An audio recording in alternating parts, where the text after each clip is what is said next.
No vídeo de hoje, nós vamos tratar de algumas questões básicas que o programador precisa tomar cuidado quando desenvolve um software para não criar brechas de segurança.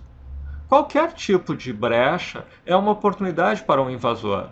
Pode ser um ambiente que não tenha sido atualizado para corrigir uma falha de segurança, pode ser uma falha de processos, uma ação de engenharia social de um invasor, mas também pode ser um programa que alguém tenha desenvolvido e que apresente uma oportunidade de invasão. O que nós vamos mostrar agora serve para qualquer linguagem que trata dos mesmos temas, Java, PHP, C Sharp, etc. Nós vamos ver os exemplos em PHP. Na verdade, se você não tem um conhecimento da linguagem, é recomendável assistir um vídeo anterior que mostra passo a passo toda a construção de uma pequena aplicação em PHP, incluindo a criação do banco de dados, da tabela, instalação da IDE, etc. Nós vamos partir daí, assumindo que esse vídeo tenha sido visto, que você já saiba construir uma pequena aplicação PHP, nós vamos agora mostrar como construir uma aplicação com falhas e vamos mostrar quais são essas falhas de segurança. Nós vamos mostrar uma pequena aplicação que apenas faz um teste de usuário e senha.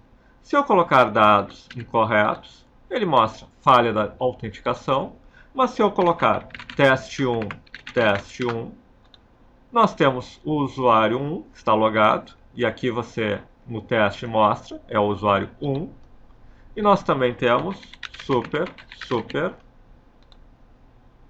que é o nosso usuário 2. Então, esta é a nossa aplicação. Nós vamos mostrar o código dessa aplicação, que é um código muito semelhante a um código que nós já criamos em outro vídeo, como falei. Então, é bastante simples de vermos, mas nós vamos ver onde estão os erros.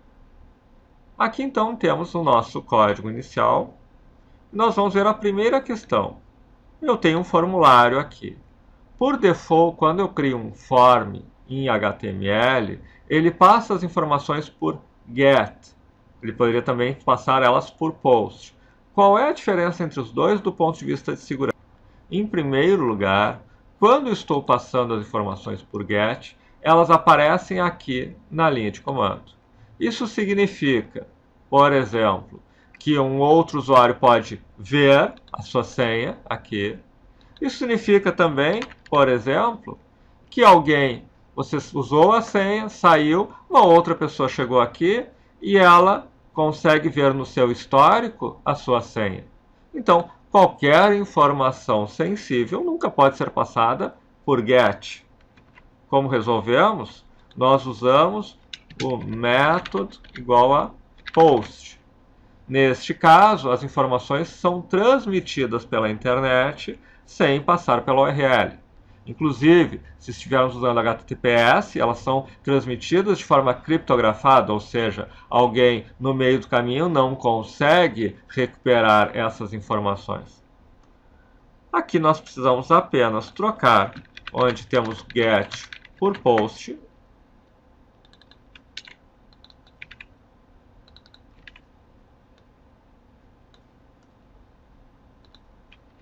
E atualizando agora, se eu colocar super e super, agora você está logado. Testar seu ID igual a 2. O sistema continua funcionando normalmente, mas agora a informação, obviamente, já não está na URL. Vamos ver o que mais. O que acontece após a criação desse formulário? Eu tenho um pequeno código PHP aqui. O que ele faz? Ele constrói um acesso, cria uma conexão com o banco de dados. Isso no outro vídeo nós mostramos como acontece. Criamos uma consulta SQL, select um ID do exemplo, a nossa base de exemplo, onde o usuário seja o que eu passei como parâmetro e a senha seja o que eu passei como parâmetro. E depois ele vai fazer um teste para ver se eu consegui trazer ou não aquele usuário. Vamos mostrar aqui esse SQL. Vamos atualizar. E aqui estamos mostrando. Select o ID do exemplo, onde usuário igual a teste1 e senha igual a teste1. Muito bem. Agora eu sou um invasor. e eu não sei qual é o usuário, eu não sei qual é a senha. Mas eu desconfio que você fez a construção desse sistema sem usar os métodos recomendáveis, simplesmente inserindo todos os dados na construção de uma consulta SQL. E eu vou escrever, fecha aspas, aqui está embaixo, OR ou igual a 1, OR, aspas. Login. Você agora está logado. Como é que foi a consulta? Selecione ID de exemplo, onde usuário igual a AA e senha igual a vazio ou 1 igual a 1. Veja, você está distorcendo aquela consulta SQL com comandos ao invés de simplesmente colocar uma senha. Você fechou as aspas da senha e colocou comandos adicionais no SQL. É o que se chama de um SQL injection. O mesmo tipo de situação, uma situação semelhante, pode acontecer em qualquer circunstância em que você está construindo dinamicamente um código. Por exemplo, se você estiver num formulário de um site, você observa que muitas vezes você não pode colocar códigos HTML, ele não permite isso. Por quê? Porque se ele não fizer um tratamento adequado, naquele texto que vai ser exibido no formulário, você pode estragar a página. Você pode, inclusive, colocar informações que venham a permitir um acesso indevido, gerando, inclusive, uma falha de segurança também. Sempre que você gera um HTML, um SQL, um JavaScript, qualquer código gerado dinamicamente, você precisa ter certos cuidados. O que nós vamos ver agora é qual o recurso que o PHP tem para evitar o SQL injection. Mas não é nosso foco principal aqui. Qualquer linguagem que você use vai ter recursos específicos para evitar esse tipo de invasão, em que você não constrói dinamicamente uma consulta SQL, mas sim usa algum recurso da linguagem. O realmente importante é que você tenha esse entendimento. Saiba que quando você está em Java, em C Sharp, qualquer linguagem, e você vai fazer uma chamada SQL, você não pode criar dinamicamente, sem uma preocupação com segurança, essa chamada SQL. Você preferencialmente deve identificar que tipo de recurso a linguagem oferece para gerar essa consulta de forma segura. Por exemplo, aqui existe uma pequena mudança na forma como eu faço a construção do SQL. Em vez de manualmente eu colocar o usuário igual e passar aqui a variável que veio do post do usuário e aqui a senha, eu coloco esse indicativo que essa biblioteca do PHP já tem um recurso específico, que é esse bind param, que vai me dizer, bom, o usuário é esta variável. O senha é essa outra variável. E assim ele sabe, estas são variáveis que estão vindo da internet e que eu preciso tomar os devidos cuidados para evitar que o meu código do SQL seja distorcido em função dos valores que vêm nessas variáveis. Então, ele aqui faz o tratamento, o PHP faz o tratamento do SQL injection, desde que você use os comandos corretos. Então, agora, com esta mudança, de fato, se eu chegar aqui e colocar um erro qualquer, ele dá falha de autenticação. Se eu colocar teste1, ele me loga, mas se eu colocar aquele código, ele me dá falha de autenticação. Agora ele não permite criar um SQL com uma falha de segurança. E vamos olhar agora o último item que eu quero deixar nesse vídeo, que é o uso de cookies. Eu tenho uma página em que eu faço o login. E eu tenho uma outra página em que eu confiro os dados. A maioria das linguagens oferece um recurso chamado de sessão, que permite certos cuidados em relação à segurança da informação.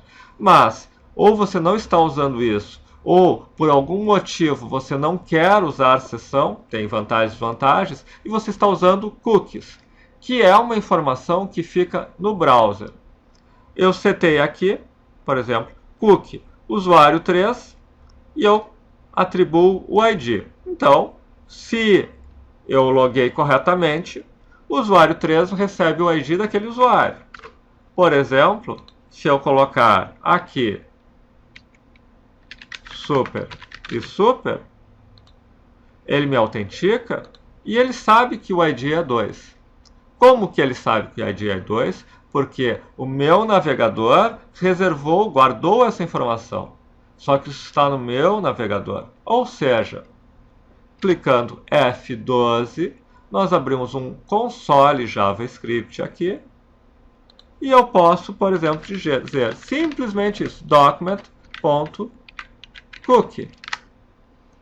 Ele me mostra exatamente o valor do cookie.